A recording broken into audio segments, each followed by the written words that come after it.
Ladies and gentlemen, boys and girls, children of all ages, Project Cincinnati Oh my has God. reached the final frontier. On today's Throwdown Thursday edition of the Odd Coaches Podcast, Dr. Adams and Coach Francis review Week 14 of the college football season, discuss the college football playoff teams, as well as discussing the coaching departures of Lincoln Riley and Brian Kelly. Welcome to today's show. Dr. Keith Adams is the president of the CKA Save Project, a nonprofit organization designed to assist student athletes and the people who work with them through educational and professional development.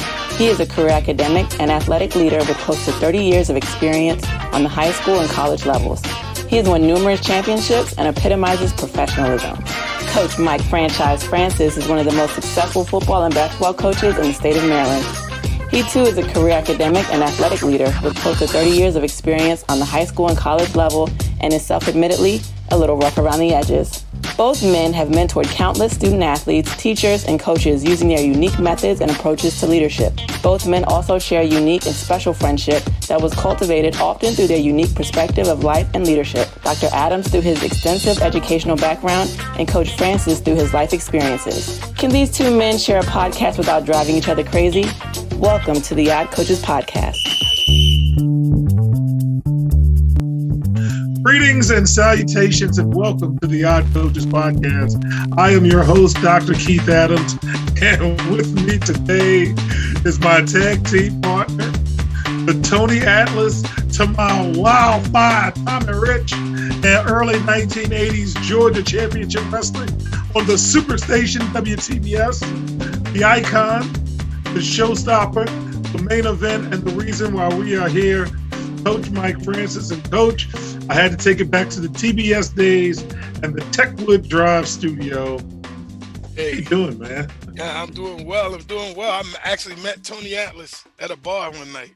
I'm sure you did. Oh my God, yeah. And he's got stories to tell. And the Brutus the barber, was it the barber dude? Yep, Brutus the barber. Yeah, I met all those guys, and it was a good night. Yeah, I'm sure. Yeah, good night. So this is our Throwdown Thursday edition. And because of when we tape, we are hours away from it being finalized. But I think we're good. We're going to talk a lot about the championships that took place, the CFP playoff predictions, as well as the ending of the Heisman race. So, Coach, what are your initial thoughts as we begin today's show? Alabama is still Alabama. That's the original thought. It was their offensive line that really did the job. That was it. Alabama's offensive line was able to contain, maneuver, hold off the defensive line of Georgia. That's the difference. Man, it's funny you should say that. Obviously, folks, you knew we were going to talk about this game. But a loyal listener to the show, good friend of mine, texted me during the game, and he quoted the show and said, Kirby doing Kirby things. It was a throwaway line that I had last week when we were talking about things strictly for entertainment purposes only, and we'll talk about it, obviously. But I said, man, Alabama's the underdog. Yeah, I would take Alabama. I don't have no stats. I don't have no nothing. I just have, that's Kirby. And that's Nick Saban.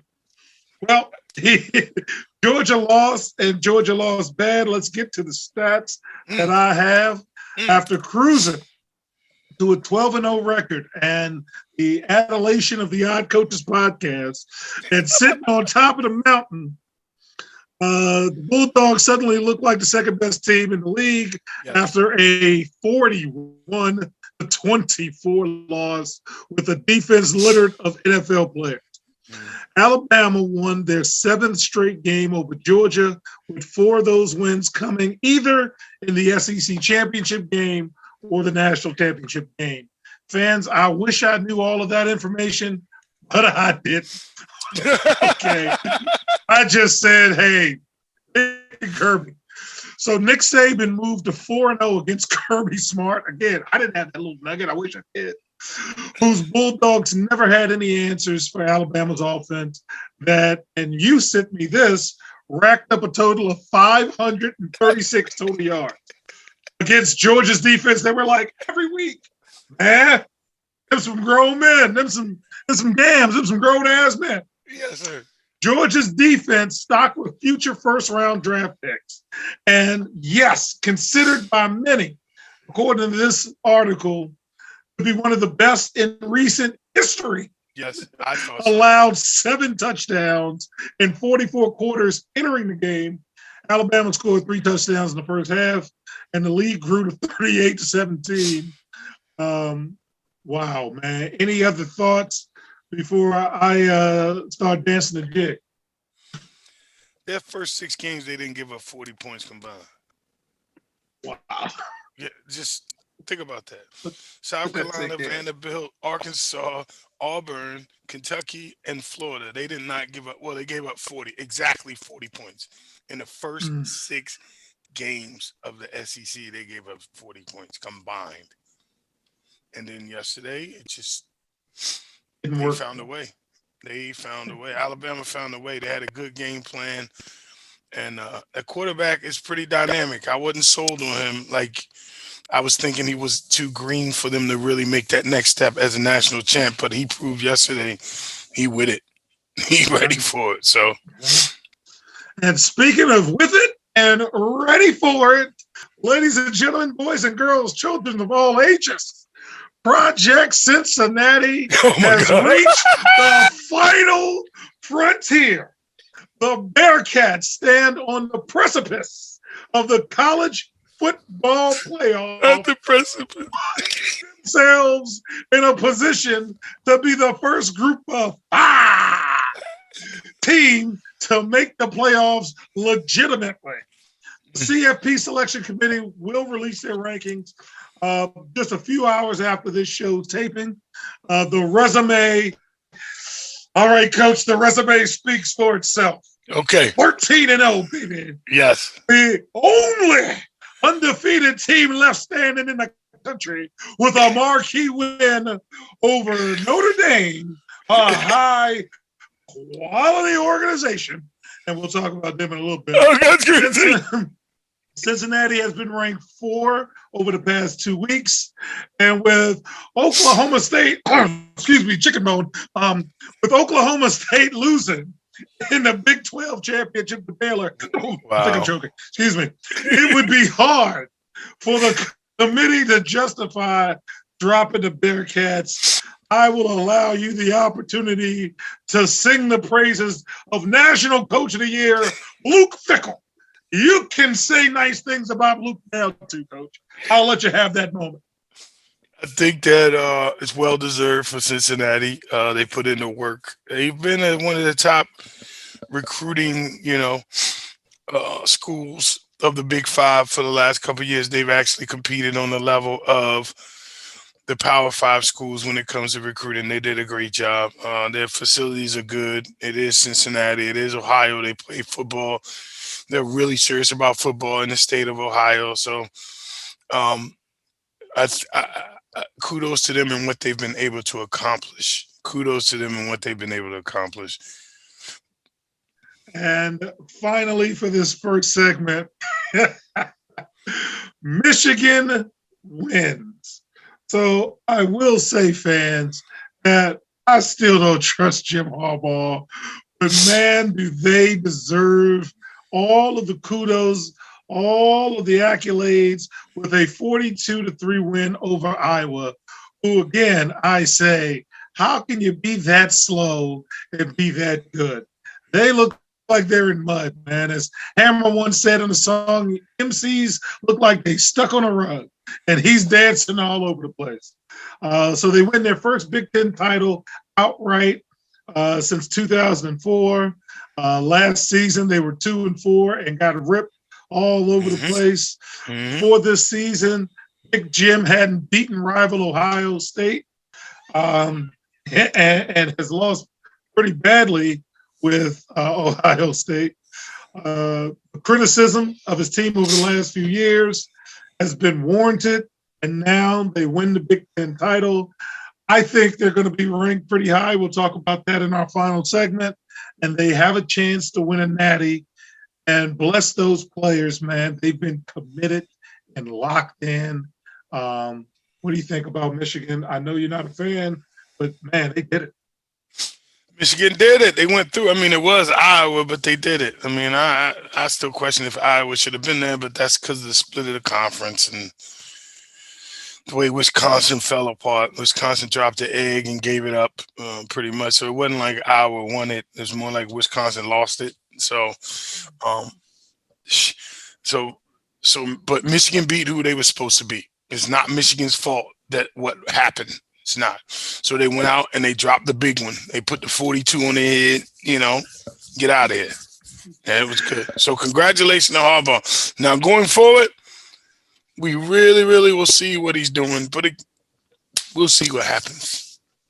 Yes, we will. And I'm going to let that be the close of this segment. And we'll be right back on the Odd Coaches Podcast. Looking for something to get your favorite student athlete this holiday season? Order them a copy of Dr. Keith Adams' new book, Find the Balance, My Personal Journey to Academic and Athletic Success. The book serves as both a memoir of Dr. Adams' 30-year academic and athletic career, as well as an instructional guide to assist student athletes, parents, coaches, teachers, and administrators navigate through the challenges of finding a better balance between academic and athletic success. The book includes numerous personal stories and anecdotes from Dr. Adams, along with numerous former players and colleagues, including former George Mason standout, Fowler and Campbell. You can order your copy at www.ckasaveproject.org. From the main page, simply click CKA Save Project Services and order the Find the Balance book. For more information, contact Dr. Keith Adams by email at cka@ckasaveproject.org. Welcome back to the Odd Coaches Podcast. And man, I love my partner. This is the most fun I have all week. So, Coach Francis, second tier stories. I have no idea where you're going.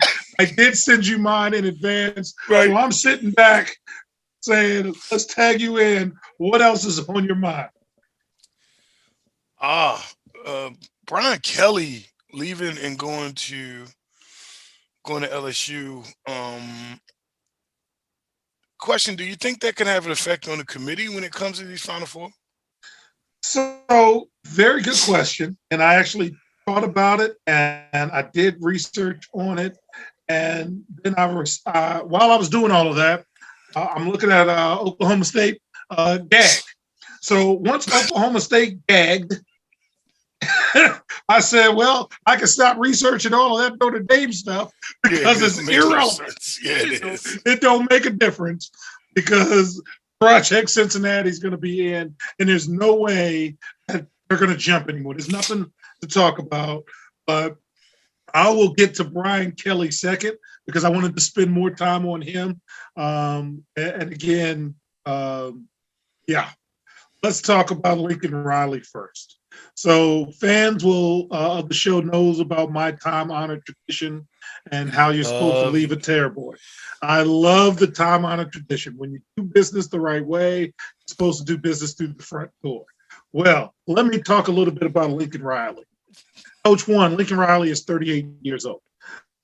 Riley left the Sooners, Oklahoma Sooners, in a difficult position when he left for UFC, but Bob Stoops comes in, holds the fort down. Okay. USC hadn't been the program it was during the Pete Carroll era, and he still left. Oklahoma has remained a national power and hasn't had a losing record since Bill Clinton was president in the 90s.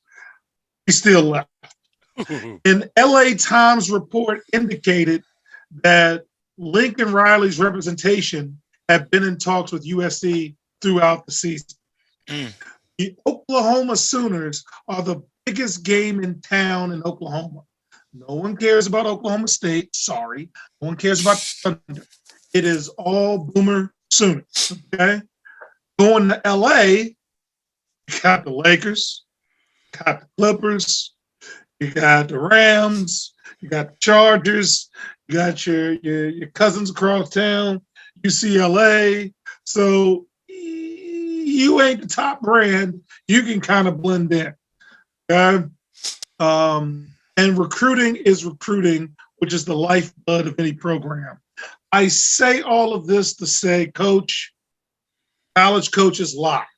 Mhm. And one of the reasons why I wrote the book is because student athletes need to advocate for themselves and stop listening to people and find a better balance between academics and athletics because they can't take the degree away.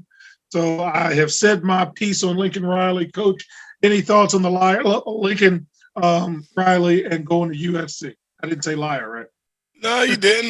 But I don't. Like I said, he's a young guy. He's never been a fan of mine when it comes to coach. When I think of coaching, he's never been like one of the top guys. Like if I had a choice to send my kids, so they said you had this head coach, and I had 10 head coach, he would not be one of the 10. Just wouldn't. I don't care who the other guys are. But as far as him being calling man a liar, that's a tough one because he was in negotiations all year, well, according to the LA Times. His representation was. That doesn't mean he was fully aware of it. Like when you got money like that, that guy's job is to go get more money because that's how he makes his money, right? So you don't bring it to me unless it's serious, Seriously. If I'm making 1.5 and he said somebody reach out to my representation and say we're gonna give him 1.8. His job is not to me about Scottie Pippen. Don't bring me that mess. Yeah, don't bring me that. Don't bring me that shit. Get out of here. Now, if I'm making 1.5 and he come to me and say, hey, they talking 5.5, then that's a conversation we need to have. You know what I mean? It's a destination job, man. Nobody leaves Oklahoma. No. Well, yes, they do. Yeah, I was getting ready to say he did. It's obvious. But also, one thing as a coach, and you and I both know as coaches, sometimes the decision is not about ourselves. Maybe it's about his family. Did anyone ever think it's about his family?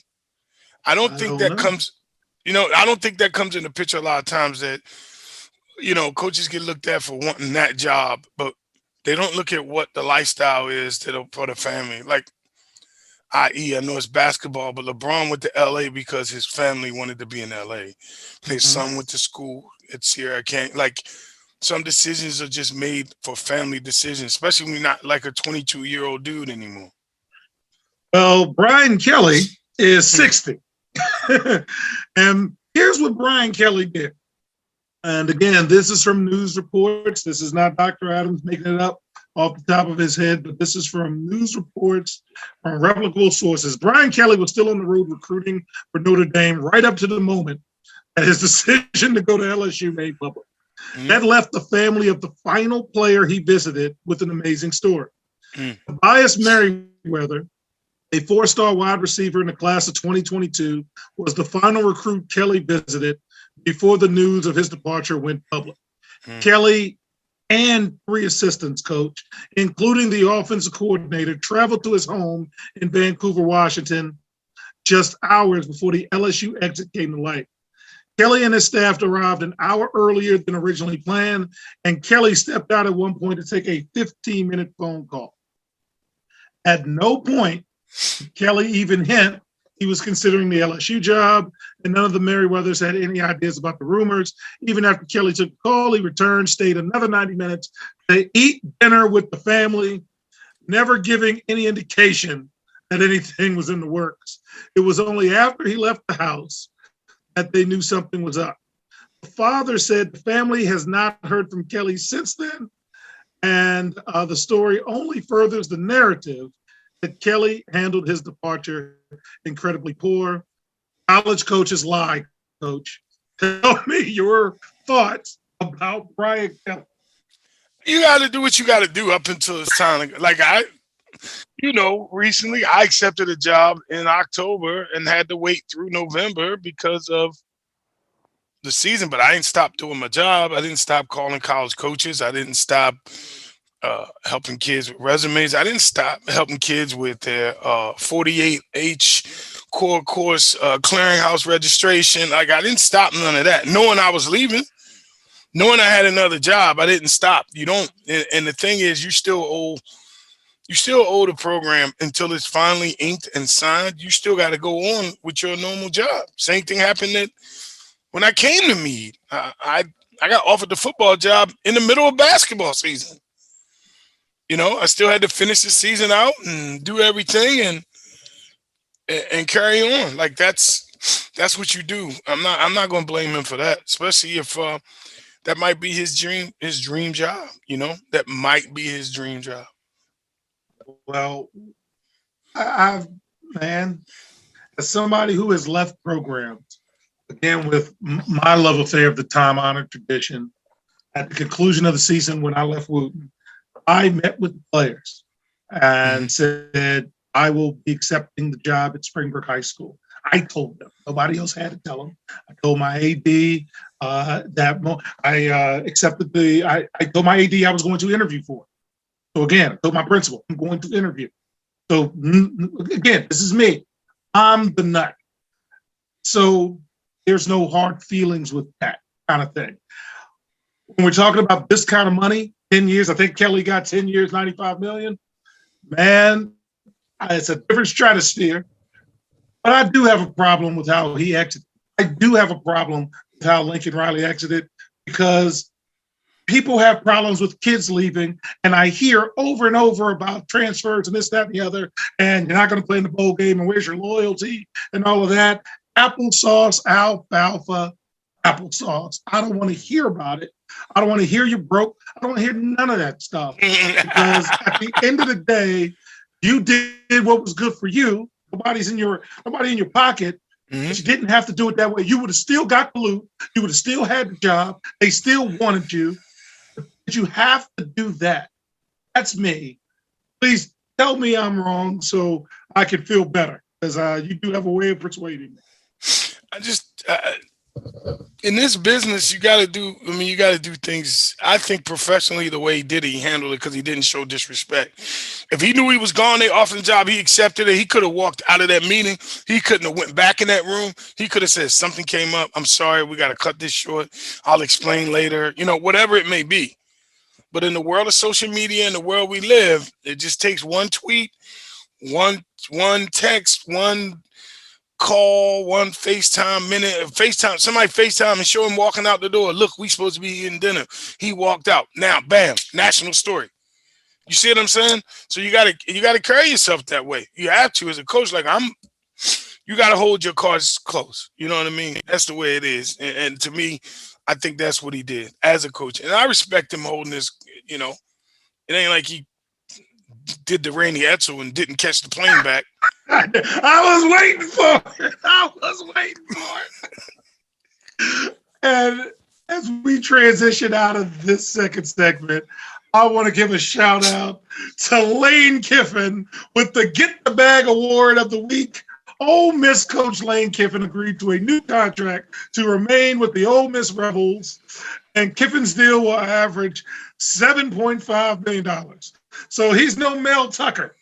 No. But with major facility projects on the horizon, Ole Miss is investing in the program like never before. Right. And Coach Kiffin is firmly established for next season because somebody else is going to call, I'm sure. Any thoughts on the get the bag of Coach Kiffin? Well, he ain't gonna get the bag like them other two guys because that extra $2.5 million a year that they're paying them other guys is going to go to the facilities. Our Ole Miss facilities is not on the level of Michigan State and Penn State. You know what I mean? So those two got that $9 million. He's staying at $7.5 million, and they need to build. They need a new weight room. They need facilities. It's still Mississippi. I don't think people realize it's still Mississippi. Oxford, Mississippi. Yes, it's still Mississippi. So they need to surround them players with some better facilities and create a city within the school. That's what most of these things are anyway. It's a city within the school. The kids don't have to really interact with other students or, the outside element, which it's Mississippi. We'll say again. Don't get me started on student athletes not interacting with the general population. But, well, I mean, I'm not going to say general population. I mean, the population outside the school. You know what I mean? I mean, those gun racks, those pickups with gun racks riding by, all that stuff like that. They don't have to interact with that. Right. Well, I will run away now uh, with the gun racks, and we will be right back after this short break. 3 Crown Naturals, a preferred partner of the CKA Save Project, is having a raffle with 50% of the proceeds supporting the CKA Save Project. The winner of the raffle receives a Royal Package bundle, a soap sampler, a travel-size foot oil and scrub, and a 3-day, 2-night vacation voucher. To enter, visit www.3crownnaturals.com, spelled using the number 3 and naturals with an S on the end. Simply click Holiday Raffle at the top of the page. Hurry and enter. This drawing will take place on December 19, 2021.